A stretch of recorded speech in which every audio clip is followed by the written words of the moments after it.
Setyaki, wonten timbalan. kowe arep ngopo? Kula sajaipun kok panas krungu suarane Bagong. Dadi kepeti. Santai wae, ora usah dadak kemrungsung. Kowe mau guneman piye? Guneman nek Durantawati ora diwenehke Petruk, tak aturi jaga jagang sing jero, beteng sing kandel. Tegese kowe nantang karo wong Durawati. Ora, aku mareng ngejak sekak wong Durawati. Jagang sing jero, beteng sing kandel, piyone ana, mentrine ana. Kan kuwi main sekak. Kapok ora kowe. Kowe kok senengane percaya banget karo Bagong. Wong Bagong ki nek omong ora iso dipercaya kok. Terus sampean kok malang kerik napa? Niatku arep nglabrak karo kowe. Lho, sampean nantang kali kula to? Lho, malah getak karo aku. Lah kula niki wong ora golek masalah kok mang tantang ki sermu piye? Semangkean kowe. Dumeh Senopati. Apa dianggep Bagong wedi karo kowe? Wani karo aku. Sing kandha wani sapa? Sabar sareh, lenggah sing prayogi mriki, lenggah mriki. Ngapurancang ning ngarepe ratu kok malang kerik sak penake dhewe. Kagungan rokok mboten? Ora. Oh, tak caosi. Niki nggih rokok dum-duman. Kapok ora kowe sencaki kalah karo Bagong. Niki niku sing nesu dudu sampeyan kudune. Nek sing nesu sampeyan nek beda lakone. Sing nesu sapa? Ah sampeyan niku ora tau maca naskah. Niki sing nemu nesu dudu sampeyan. Sing nesu mengke ana wong sing nesu. Bagong. Nun. Yen aku arep maringake kelawan kowe, iki ana sing nglamar Wrantawati. Ha iki masalahe nang kene iki lagi terurai semuanya. Sinten sing nglamar Wrantawati? Durna Bagong. Ajeng diwenehke arep diwenehke Lesmana Mandrakumara. Lesmana iki wong kentir. Lesmana iki wong pekok karo dirabekke iki sing do nglamar iki do nganggo utek apa ora? Ah, iki lagi asli.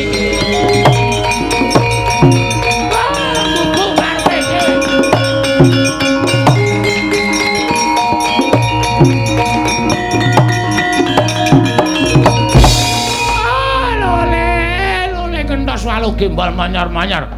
Joneng dungkul wana dadi alas-alas dadi wana. Bagong, weh berkencang Pak Papong, Pak Papong.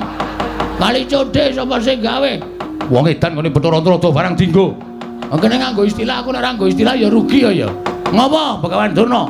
Kowe muni piye? Kresna anu, aduh sorry sinuwun. Lesmana wong kentir. Lesmana wong edan. Lho, kowe kok iso ngarani Lesmana kentir ki sababe apa? Heeh, ora. Aku wis apal karo Lesmana iki wis suwe. Aku wis tepung karo anak Ngastina.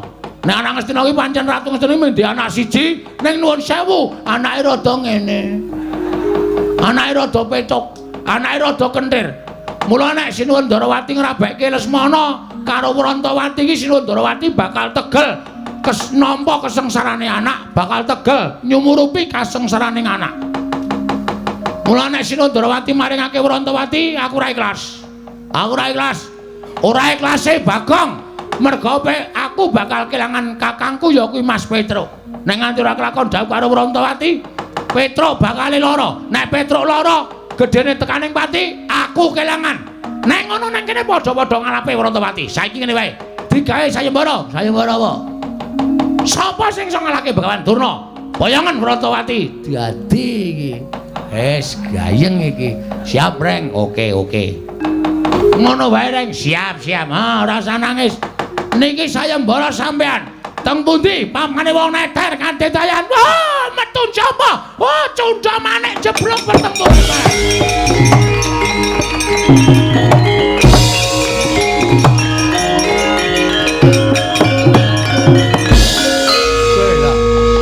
Iki kok ora nesu iki.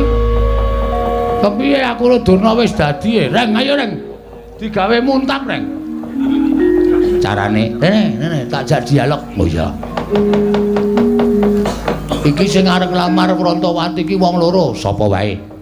Durna karo Prabu Baladewa. Lho, Durna karo Prabu Baladewa. Durna wis tak tantang. Monggo Durna gawe sayembara. Upama Reng, upama piye? Upama Prabu Baladewa ki ngewangi Lesmana piye? Lho, ayo aku abot Petruk. Terus ayo. Terbuat dari kayu? Bukan. Ada rodanya? Bukan. Ditarik kuda. Udah. Ada pengemudinya? Udah. Iki kok malah bedekan iki piye to iki? Iya goblok banget to iki. Maksudmu kok kita kon nesu kok malah ada kudanya nyleprak bathumu iki piye? Ayo radong kok ya. Ora ngerti kok ya. Sing arep nglamar ki wong loro. Siji Durna, loro Prabu Baladewa. Reng, apa? Aku wis musuh Durna nek Prabu Baladewa melu nesu piye? Wah, Ratu Mandura ki wedine mung karo aku le. Ratu Mandura ki ora wedi karo sapa-sapa ning wedine karo aku. Nek kowe musuh Begawan Durna, musuh para Sata Kurawa ora sadi. Nek kono Nata Mandura Prabu Baladewa melu aku tandinge iblis lanat cangkepe sapa kowe muni kaya ngono.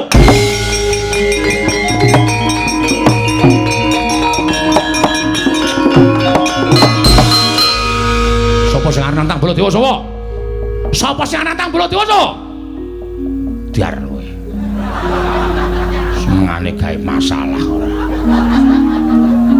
Ayo, Reng. Kowe wis tak gaweke dalan, kowe wis sumbar ayo. Ki nek nganti kowe engko ora ana sing wani nandingi Petruk ora kelakon rabi, nek Petruk ora kelakon rabi, Petruk mati piye? Mati mbok men. Oh, tak kandhake Petruk kowe yakin kowe? Gong ora tumbak cucukan. Aku karo Petruk ki sayang kok ya. Ha iki muni, kono kawan. Dalem. Sing arep nantang Baladewa mau sapa? Sing arep musuh Baladewa mau sapa? Sapa? Ora ono ngarwani karo Baladewa kok ya. Ya Kang ya. Ki tanganku mumpung megar iki kampleng ye. Ora nangis mah. Canggeran dedet kok meng nangis. Titik nangis, titik nanggrono wong jajan nangis men ditukokke. Oh, anggrono wong nyumet udut nangis men dicumetke. Wong kok kaya ngono lho. Ayo wis. Kula sing nantang. Lho, kowe wani karo Baladewa sing tawedeni apamu? Ngendi? Mamane wong neter katetean. Manut. Lapangan voli ya gelem, lapangan basket ya gelem, lapangan bal-balan ya gelem. Teng pundi? Ajeng lo teter katetean sampeyan pasan bareng boyong Urantawati. Urantawati dadi bojone Petruk. Mboten ngene dadi bojone sapa-sapa. Urantawati dadi bojone Semana Mandra Kumara. Sing kandha sapa? Sing kandha aku. Kula ora ngrentukke. Nek ora ngrentukke arep ngopo? Lho, kula ora ngapa-ngapa. Waduh. Iki ra dadi iki. Waduh, aku kok ya melu bunek to, Bagong. Kok sampean mboten sak mikir. Iki tak pikire mawon. Kula sing metung perkara niki.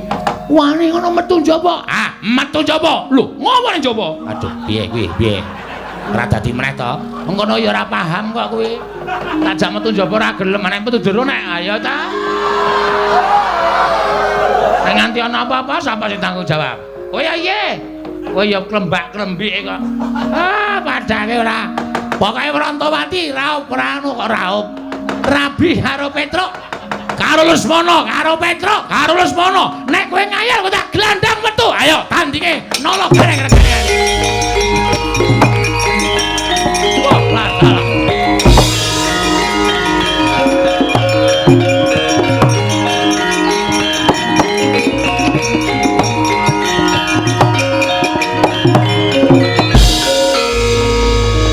Iki piye wong nantang kok ora dirampungi wis padha mlayu metu kok malah do tetenguk. Ya alon-alon metu kok dipeksa. Ya Reng, ayo. Aku ya alon-alon. Wis ben. Aku metu karemu ora karemu. Manut karo kahanan pokoke. Wis kono padha budalono ningke ngestaken dawuh. Ning aja gawe kapitunaning para kawula ya Bagong ngestaken dawuh nala garing sepunaga aja gawe kapitunaning para kawula ngestaken dawuh Bagong nun nek Durna sing maju kowe ora usah melu-melu jotosane. Oh siap. Wah entuk jago siji meneh Reng. Setyaki wonten dawuh kowe iki ngopo? Kowe iki ra entuk melu-melu kowe iki rombongane sapa? Iya rombongan Jawi. Lah kok melu jotosi karo Durna ki sirmu piye? Sengit. Ora seneng.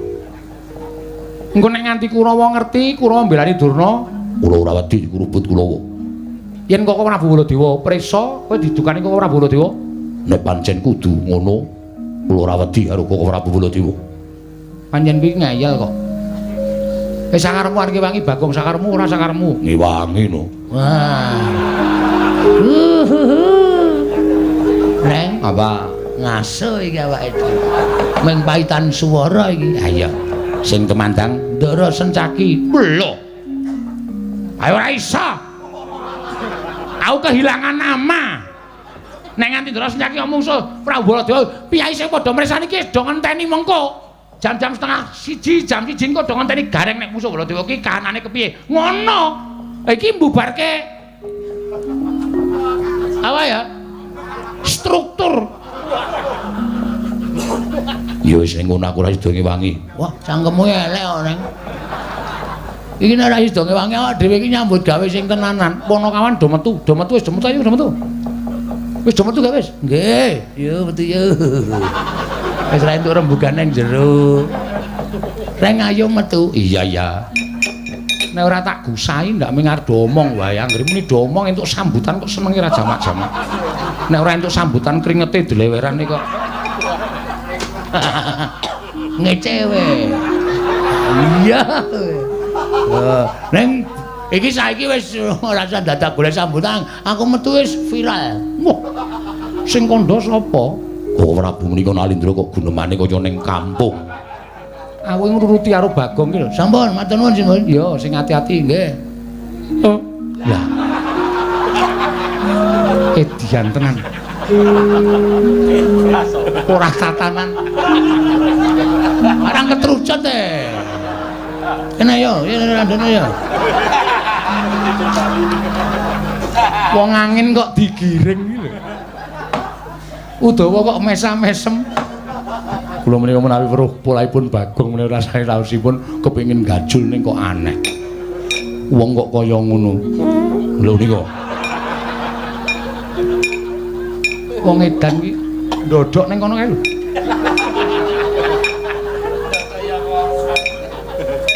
Setyaki Wonten timbalan.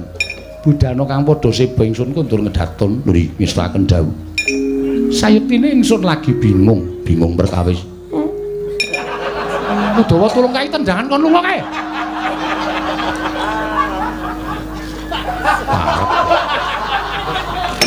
Ngapae? Jare arep metu isih ngadeg nang kono. Iki nang nggo mlaku matal-matal ya.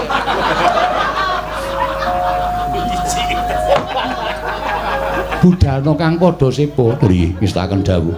Wonten napa paduka kula wau paring dawuh. Bilih paduka sajaipun nendheng Sunggawa. Pusaka Ndarawati oncat. Pusaka Ndarawati oncat. Iya. Senjata cakra ilang saka padokaning pusaka. Budana kang padha seba ingsun kundur kedaton ngestaken dawuh. Nyun pamit madal pasilan. sing ati-ati aja kaya bocah cilik. Purna gati ning panangkilan Sang Notarsa kundur kedaton. Jog saking dampar kentara kinapit gambaran gading kadheranken sanggaring Promban Cedi manggung ketanggung Joko Paloro. Ing sami ngampil patraning keprabon. Kawis tinggal saking Mandura tindak nyosri Naranata. Lamun katinon saking Mandura kaya tansah katon ubayaning marga.